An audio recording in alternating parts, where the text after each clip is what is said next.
welcome to my YouTube channel. My name is Viviana Jesse. I'm a home cook and a food content creator. If you follow me on my pages, you know that I create videos like these. So if you like something like this, definitely do subscribe, because on this page, you're not just going to learn how to cook, we're also going to learn how to create careers in food. So if you're excited about that, then don't forget to subscribe and turn on post notifications so you don't miss any of my posts.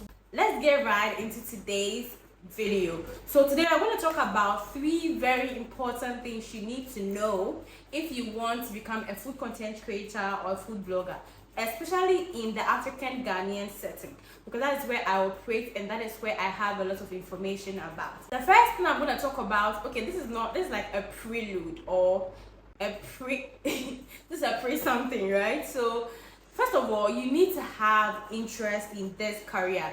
Let me tell you, it's not all roses and flowers. I know that you see all the nice content online, you see people booking brand deals, and you see people going on brand trips and getting money and buying gadgets and opening studios, and you may think, oh, I can do that. Definitely you can. But it's not all rosy. Like, so many of us don't share the things that actually goes on behind the scenes of some of these things, if you knew.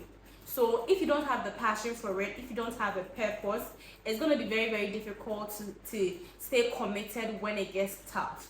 So the first thing we're going to talk about is finding your tribe. I'll say tribe because when we label it as finding your niche, it becomes limiting for a lot of people. But a niche is a beautiful thing. That's why I call it your tribe. You need to have people that you want to connect with, you want to relate to, you want to build community with, you want to solve a problem for.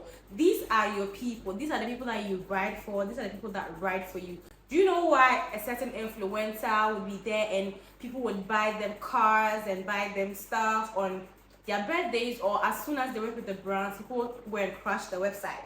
It's because those influencers or those creators or celebrities have been able to build a community around your following.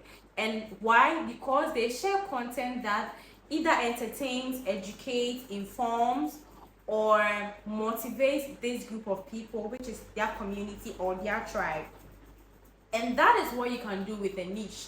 That is choosing an area in food that you want to concentrate on. There are so many different niches, so many out there. If you want to learn more about choosing a niche and like practical step-by-step of choosing a niche, my online course, The Food Blogger Pro, is available. The link is in the description, right? But let's get into the niche. Let me tell you 2 reasons why having a niche is super important. One is it helps you build authority faster.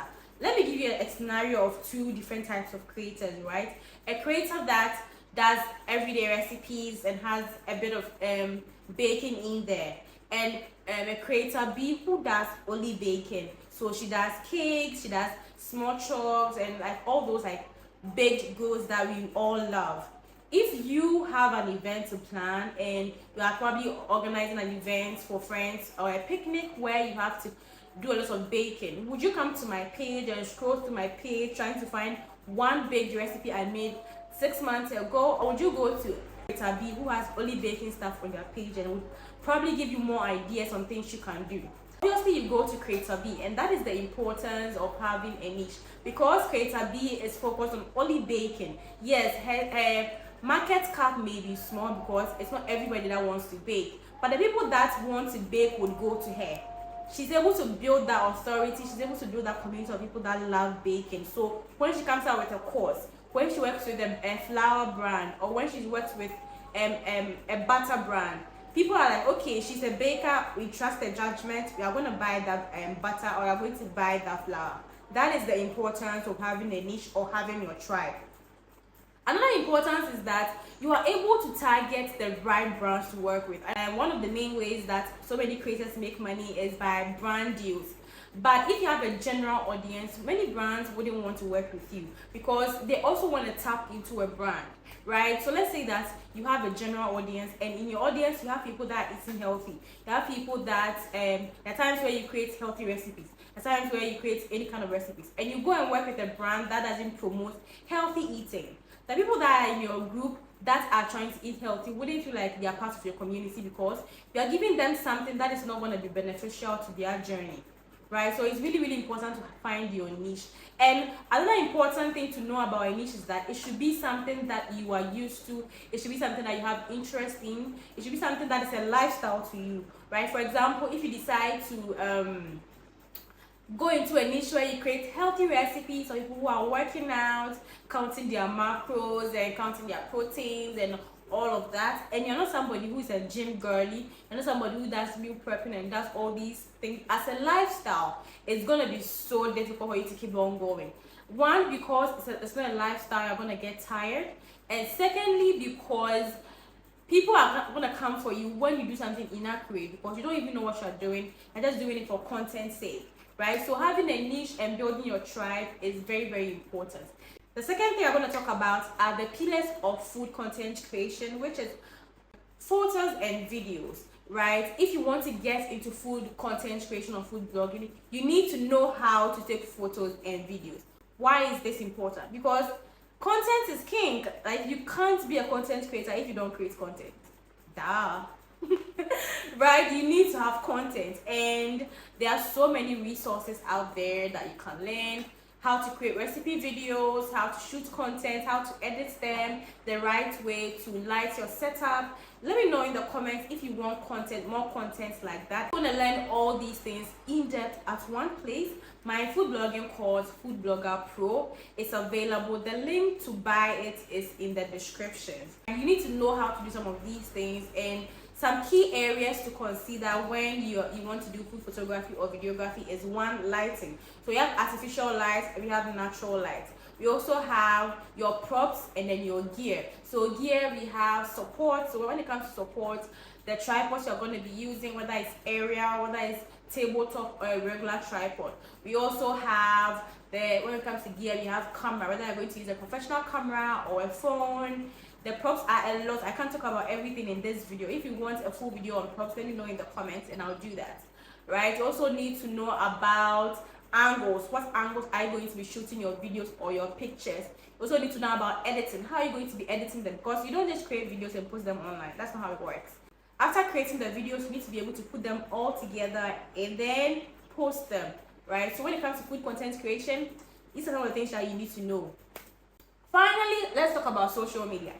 If you are here and you're like, oh, I'm not a social media person, I don't want to be on social media because there's no privacy, all those are valid, right? But you can be on social media and still have your privacy. Let me give you an example. Me, if you're on my Instagram, you know that I'm always talking, I'm always on my stories, I'm always posting, I'm always all over the place. If you follow me, you definitely know me, right? But it doesn't mean that people know my private stuff. I share things I want to share. I can 100% guarantee that my audience do not know even my age, which is like, it should be common knowledge, right? But I haven't specifically shared my age because I want people to know that it's possible to keep some information to yourself if you want to. Most of the things that people see and they're like, oh, there's no privacy on social media, it's because these people share it themselves. Unless you are like a big celebrity and paparazzi is following you, nobody would want to encroach on your privacy if you don't put your stuff out there. So you can share some parts of you while keeping others enclosed. That is a personal decision. So if you want to be a content creator in any field at all, especially in food, you need to know how social media works. Because how TikTok works is not how Instagram works. How Instagram works is not how YouTube works. It's not how Facebook works. Even though you can share the same content on all the platforms, sometimes you still need to know, okay, what kind of content will my audience want on TikTok? What does well on TikTok? How is the algorithm? When I'm writing the caption, should it be in the form of a search engine keyword? What keyword should I use? What hashtags? What song is trending? You need to be on top of matters. It's not just about, okay, I'm creating my recipe, I've posted it, I'm gone. You need to constantly learn about what is trending, what is happening in the world of social media, what is happening on these platforms. Yeah, I know you're already thinking this is so draining. It's not. When you enjoy it, it's something that, I mean, we are on social media all the time anyways. The only difference is now you're on social media with a purpose. Because when you're watching content, you are learning. I have people that I follow so many food creators because I'm looking at their editing style, I'm looking at their photographic styles, I'm looking at how they shoot their food content, the storytelling elements behind their content, right? So yes, I may be consuming content like a regular person, but I'm taking notes. So these are three very important areas to consider. One, finding your tribe or your niche. Two, food photography and videography. And then finally, social media. When you're able to learn about these three, you are well on your way to starting your food blogging journey, because now you know, okay, when I come on Instagram, how do I update my bio? What do I write there? How do I use Instagram stories? How do I use Instagram highlights? How do I post reels? What sounds do I use if I go on TikTok? All the others, right? So I hope this video was helpful. This is not the only thing you need to be a content creator. This is very generalized because I picked the major areas. But when we talk about a niche, there's so much more you need to know. When we talk about photography and videography, that's a whole course on its own. Social media, don't even get me started. So if you want it to be a series, let me know in the comments. And if you want to take my course, if you're a beginner or you've already started and you want some kind of guidance, the link to my course, the Food Blogger Pro, is in the description. Thank you so much for watching. Don't forget to subscribe, and see you in my next video. Bye.